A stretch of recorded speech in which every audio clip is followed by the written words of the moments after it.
अस्सलाम वालेकुम दोस्तों, ड्रामा सीरियल पत्थर दिल में छा छा थींदो तव्हांखे सॼी अपडेट इन नंढड़ी वीडियो में ॾींदासीं ऐं तव्हांखे इहो बि ॿुधाईंदासीं त पत्थर दिल पंहिंजी पुॻाणी ते पुॼी चुको आहे ऐं इन ड्रामे खां पोइ कहिड़ो ड्रामो हलायो वेंदो। तव्हांखे सॼी अपडेट इन नंढड़ी वीडियो में ॾींदासीं। वीडियो खे आख़िर ताईं ॾिसंदा, चैनल खे सब्सक्राइब लाज़मी कंदा। दोस्तों, शेरल ऐं दोदो वञी सालार जी हवेली मथां हमलो कंदा, सालार जा माण्हू मारींदा, आख़िर में पोइ सालार खे बि मारे छॾींदा। तो सालार जेको आहे पुलिस जो बि साम्हूं थींदो ऐं शेरली जे बि साम्हूं थींदो, जंहिंमें शेर सालार खान खे मारे छॾींदो।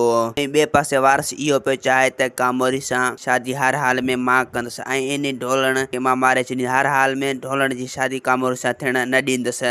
इहो वारस जो ख्वाबु अधूरो रहिजी वेंदो।